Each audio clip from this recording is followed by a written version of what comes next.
Testing, testing. Is this thing on? Hey loves, welcome back to my channel, and if you're new here, welcome. This video is going to be a little more personal. As I've said in previous videos, in addition to, just bringing value to you guys as my subscribers, I also want to continue to remain really personable, vulnerable, and continue to share with you guys about my life, who Jen's Faves is, things that I have gone through in the past, things that I am currently going through, and even things that I may go through in the future. But before we get into it, I'm going to pour myself a little glass of wine because why not? So today I'll be drinking Jacob's Creek. I'm not sure if you guys have ever heard of it. It's a super affordable wine that is sold at Publix, and y'all, it's on point. I love a nice affordable wine, you guys, and red wine at that. Cheers. Oh, that is so good. Nice and dry. As you can tell by the title of this video, this year I have downsized my current living situation tremendously. And by tremendously, I mean going from living in a 3-bedroom house with a den, a living room, an extra living room, a garage, a master bedroom with an additional room inside of it, to now living in a 1-bedroom studio garage conversion. And not only have I downsized from a house to a studio, I've done so with my daughter. For those of you guys who've been watching me for a little minute, you guys know that I have a soon-to-be 8-year-old. And from the time she was 1, she's literally had her own room. Pretty much her entire life. She was 1 year old. I bought a 3-bedroom house in Georgia where she had her own room. And then from Georgia, we moved back to Florida. And we were renting out a 2-bedroom high-rise condo where she also had her own bedroom and her own bathroom. Like, y'all, I don't know who this girl thinks she is. And if y'all want the tea, like if you just started following me and y'all want the tea on why I had to leave that high-rise condo, and y'all, I love that condo so much. That was literally my favorite place that I've ever lived in my life. But I had to leave that space, and it's kind of juicy. So if y'all want to go watch that story time, click this right here, or right here, wherever they put it, or right there. Click that link so y'all can see a juicy story time about why I had to leave my high-rise condo. Fast forward to the home that I was most recently living with my little brother, as well as my daughter. That home was extremely spacious. Like I said in the beginning of this video, and the master bedroom literally had an entire space that was as big as the master bedroom. Like, you could literally convert that into another bedroom if you wanted to. But I was personally using it as like a place for filming, editing. I used it as an office space as well. I had my desk there, and whenever me and my friends wanted to get a little bit lit, it turned into Club Jen. And if you've been to Club Jen, shout out to you. If you haven't, you missed out. But yeah, she had her own room there as well. So I say all that to say that she is just very accustomed to having her own space. So imagine spending your whole life having your own space and then having to move in to a little space together. I'm not gonna lie, y'all, she loves it. Oh no, I'm kidding. I honestly think I'm the one that's doing all the adjusting here, because imagine having like all your stuff in your space, you organize things how you want it, but moving all of those things to a 1-bedroom, that's a lot of acclimation, if that's a word. That's a lot of getting used to. That's a lot of, I don't know what I'm saying. Might be the wine. It's just being a lot of like figuring out how to maximize the space that we've been living in, having to get rid of a lot of things because obviously everything's not gonna fit in our home, but just figuring out how to make it work. Anywho, let's get back to the story on why I had to leave the home we were living in for the past year and downsize with my daughter. So the home that we were living in, the one with my little brother, in that home, one of the men who were living there got gunned down on like the 4th of July. They were having a cookout in their back patio, and some beef, I don't know, the beef was kind of beefing. God rest his soul. So the victim's sister, the man who got shot, his sister reached out to my mom. Me, my mom, and my brother, we buy and flip houses, but my mom's been doing it for a super long time, so she knows a lot of people. Once that happened, that family was pretty much in a hole because they were already behind on their mortgage. If you guys are not familiar with like the home buying process, there's a process that you have to go through when the owner of a home dies. Before selling the house, there's a long process that you have to go through in order to legally purchase the home and, you know, consider it yours. Sometimes that process can literally take years, which was actually the case in this situation. After I found out that somebody had just got shot, I said, nah, I'm not living in this home fresh off of a shooting. I don't know what could happen. Okay, I don't want no beef. I don't want no spirits. So my mom ended up finding someone else to move in there that first year, which is the year that I was living in the condo. And then I ended up moving in the home where the guy got shot, and that person moved out. So during this period, I was making the mortgage payments until the probate, which is the process of buying a home when someone dies, until the probate was over, which was about 2 years or so. We finally start to get closer and closer to the date, because we don't know the date that we're ever going to sell this home for sure. We're just living life on the edge at this point, taking over mortgage payments and just living until the time comes. But the problem is that with this process, my mom would be purchasing the home from the owners. There are like 4 owners that the person passed the house down onto. All 4 people had to be on board with the amount of money they were getting, yada yada yada. That's not the point of the story. The point is, when my mom would close on this home and purchase it and make it hers, she would be getting a new loan. And so that new loan, y'all know what the new interest rates going on in the United States, it is high. So when these previous people owned the home, mortgage interest rates were great. So now that interest rates are so high, the new loan that my mom would be getting to purchase this home will be way higher. So the mortgage will be like double or triple what I would be paying.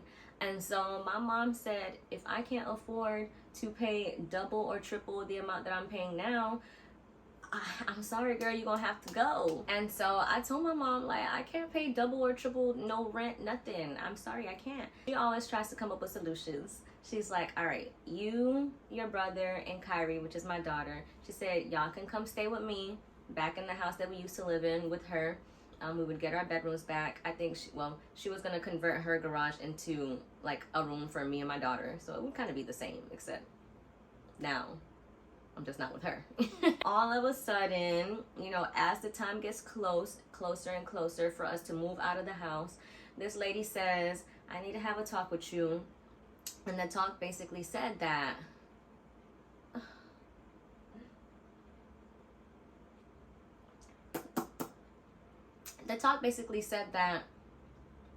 she feels like she has done so much for me my whole life, always coming up with solutions for me. Like, I can never come up with solutions on my own, which is BS, but we'll let that slide.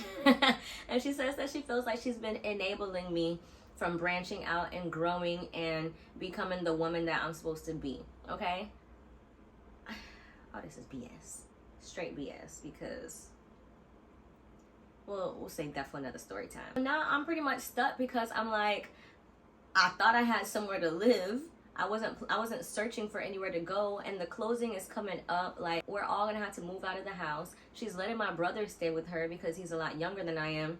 But she feels like, since I'm so grown, I'm 30, I need to have my shit together and figure.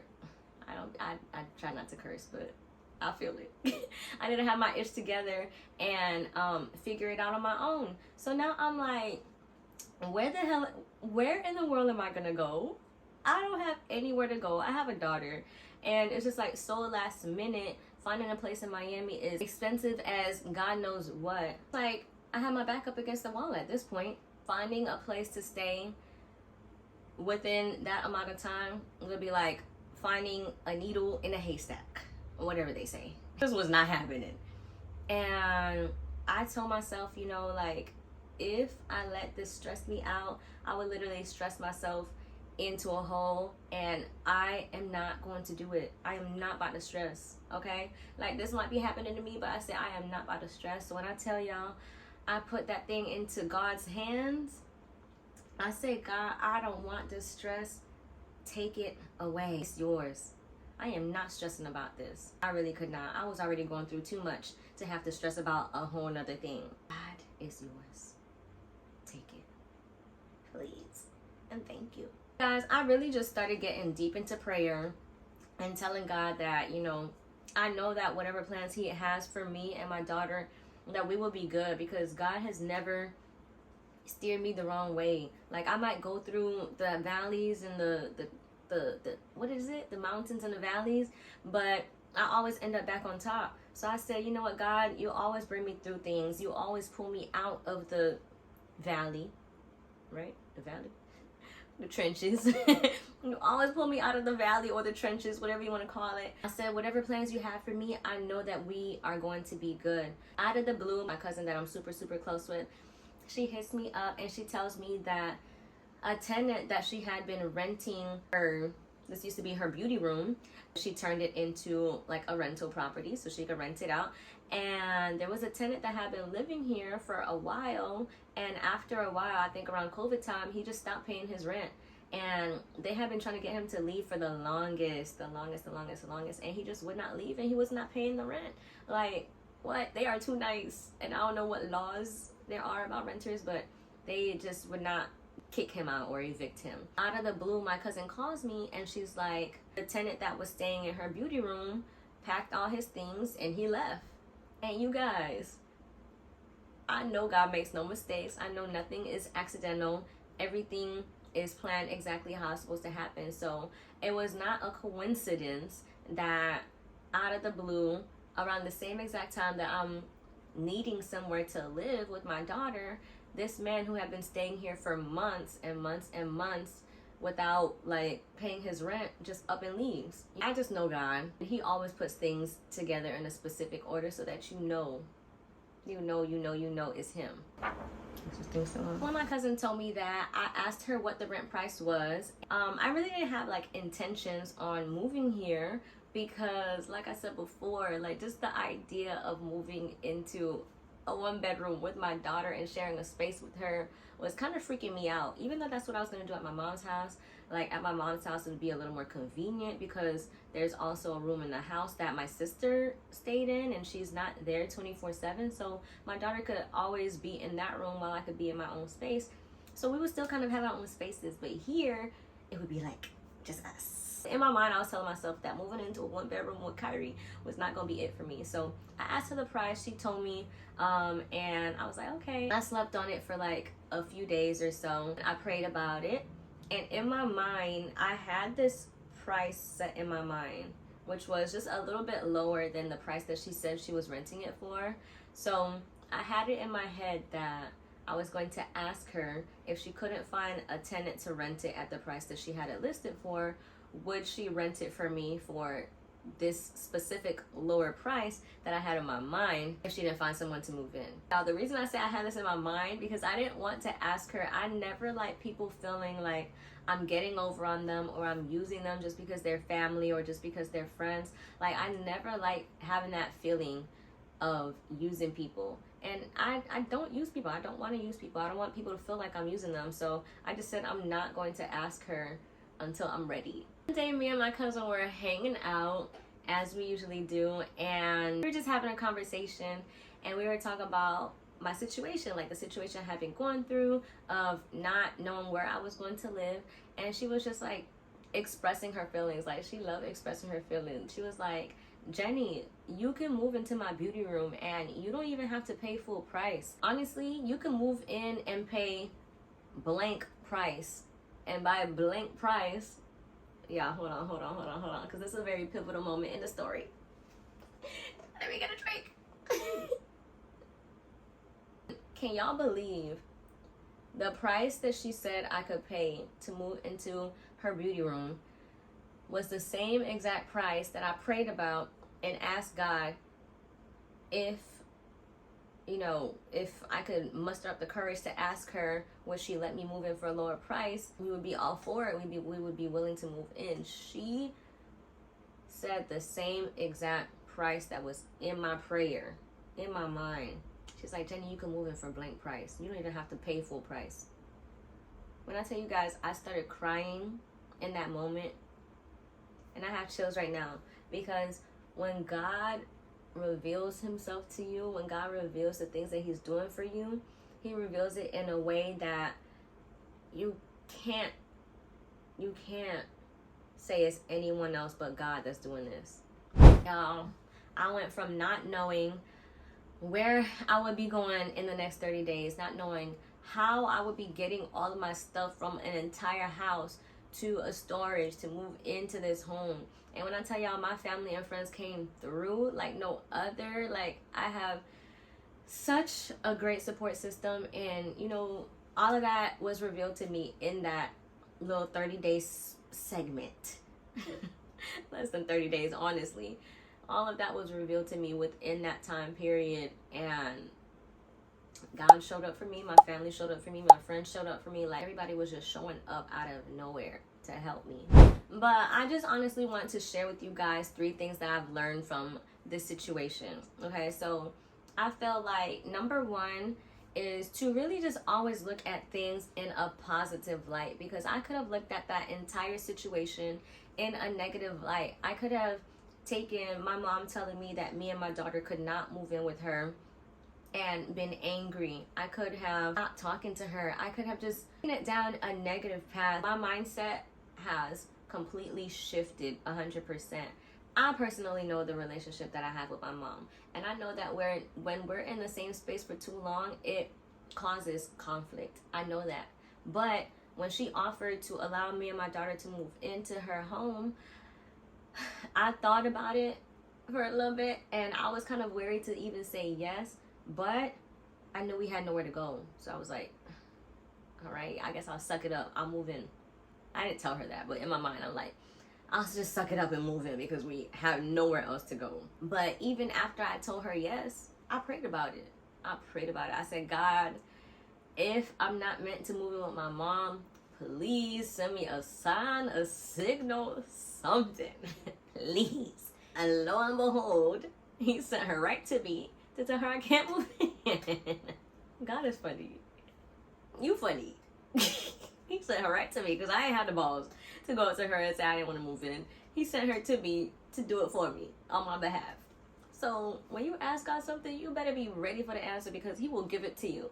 He will give you the answer that you're looking for, and you better be prepared for the way that he's going to give it to you. But yeah, I just looked at everything in a positive light, because even in addition to that, like downsizing, like I told you guys, I have been struggling in 2023. I have been struggling. I have gotten into so much debt, and now I'm able to start saving all of the money that I was spending. I can now save it because I'm paying way less than I was paying before, and all of that money can go towards getting out of debt, getting my savings back up, getting back to me. The second thing that it showed me is that I need to continue to trust God, because had I just trusted myself and not trusted God in this whole situation and just gone crazy, looking for places, calling people, looking online, doing all this crazy stuff, I promise you I would have lost my mind. I would have lost my damn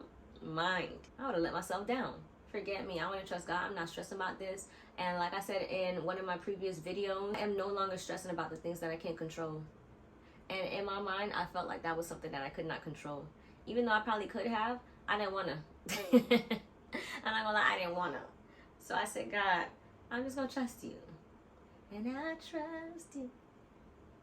Lord, it's not easy. Sometimes the pain in my life makes it seem far away, but I'll trust you. I can't sing. Or maybe I can. Let me know in the comments if I can sing or not. I used to think I was a singer and a rapper, you guys. So don't hype me up in the comments. If that sounded good, put it in the comments. If it sounded bad, just kill my dreams now. But back to this. The third thing that it's taught me is that I really don't need all of the things that I thought I needed. We've been living here for about a month or two, and I have had all of my other things that are not in this room in storage. And y'all, I haven't even gone to the storage to go check and see what's in there. Like, everything that's already in this room, I feel like is all I need. So I am literally wasting money on storage because I don't need those things. I'm not thinking about them. I don't even remember what's in there. One of my goals is really to just become a little more a lot more minimalistic and just decluttering my entire life. So I feel like this is a step in the right direction. Thank you, God. I could literally just sell everything in my storage and not have to pay for storage. Because the money I'm paying on storage, by the time I get all the stuff back out of that storage to move into a new place, I could have just bought all of those things all over again. Don't make no sense. I think this is a great place to end this video because I feel like I've said too much. No, I feel like I've said enough in this video. If you have gotten this far in the video, go ahead and drop some prayer hand emojis in the comments below to let me know that you actually enjoy these types of videos so I can continue doing more story times for you. If you honestly like this video, go ahead and hit that like button. If you want to stick around and enjoy more videos like this, go ahead and subscribe and turn that notification bell on so you can see every time I post a new video. I just want to end on this note. Like, we never know where life will take us. We never know the plans that God has for us. Things may not always happen the way that we think it's going to happen or the way that we plan for it to happen, the way that we want it to happen, but things happen exactly how they are supposed to happen. We may not know the plans that God has for us, but God knows the plans that He has for us. So instead of stressing about the things that are too heavy for you to carry, let it go. Give it to God. Like I keep telling you guys, give it to God. Live in the moment because the present is literally all we have. So stop worrying about all the extra stuff. I love you guys, and I will see you in my next video.